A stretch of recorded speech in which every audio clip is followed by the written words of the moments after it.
നമുക്കുണ്ടായ ഒരു ഇഷ്യൂവിന് യാതൊരു രീതിയിൽ അത് പൊളിറ്റിക്കൽ രീതിയിലേക്ക് പോകുന്നത് കൊണ്ട് വളരെ മോശമായിട്ടുള്ള രീതിയിലാണ് ജനങ്ങൾ പെരുമാറിക്കൊണ്ടിരിക്കുന്നത്. അദ്ദേഹത്തിന്റെ വീഡിയോ വന്നിരുന്നു. ആ വീഡിയോയിലും അദ്ദേഹത്തിന്റെ എന്ത് നിങ്ങൾ ആര് അതൊക്കെയാണ് അയാൾ ചോദിക്കുന്ന ഒരു ചോദ്യം എന്ന് പറയുന്നത്. ലൈംഗികാധിക്ഷേപം അശ്ലീലകരമായ വർത്താനം എന്ന് പറയുന്നത് അതിന്റെ മാനം വേറെയാണ്. ഞാൻ പറഞ്ഞു എന്ത് ഏത് എന്നൊക്കെ തർക്കത്തിൽ ചോദിക്കാം. പകൽ ഒരു സ്ത്രീയെ വാഹനം വിട്ട് തടഞ്ഞ് പുറത്തിറങ്ങി എടിയെന്ന് വിളിച്ചുകൊണ്ട് അശ്ലീലമായ രീതിയിൽ ഭീഷണിപ്പെടുത്തിയ സംഭവം കേരളത്തിൽ ഉണ്ടായി എന്ന് പറഞ്ഞാൽ അങ്ങനെ അതീവ ഗുരുതരമായ ആരോപണം ഉണ്ടായിട്ടും റോഷൻ MPDയോടും പോലീസിനോട് പരാതിപ്പെട്ടിട്ടും ആ ഡ്രൈവർ പിന്നെയും ആ KSRTC സംവിധാനത്തിൽ വർഷങ്ങൾ വണ്ടി ഓടിച്ചു എന്നുള്ളത് സർക്കാരിന്റെ പരാജയമാണ്. റജീലുക്ക സമ്മതിക്കുമോ അത്? റോഷ്നിക്കുണ്ടായ ട്രോമയിൽ അവിടെ MPDയോടും 2 പോലീസുകാരോടും പരാതി പറഞ്ഞു. MPDയോടും 2 പോലീസുകാരോട് പരാതി പറഞ്ഞു.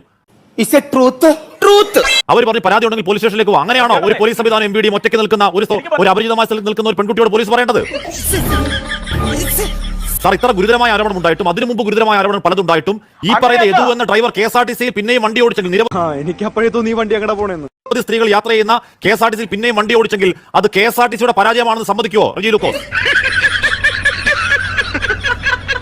ആര്യ രാജേന്ദ്രനെ കുറിച്ച് ഇവിടെ പല രീതിയിലുള്ള സംസാരങ്ങൾ വന്നു കുറേ ദിവസങ്ങളായിട്ട്.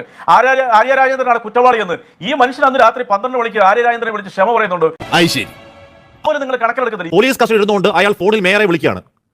അത് ആരുടെ പരാജയമാണ് റജീലുക്കോ?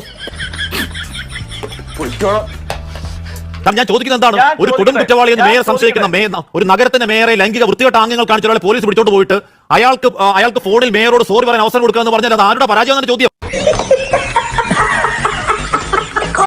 നിങ്ങൾ വളരെ ഗൗരവമായിട്ട് ചിന്തിക്കേണ്ട വസ്തുത കേരള പോലീസിന് വളരെ ഗൗരവത്തോടെ ആലോചിക്കുന്നത് ഈ ചോദ്യങ്ങൾക്കുള്ള മറുപടി പോലീസിന്റെ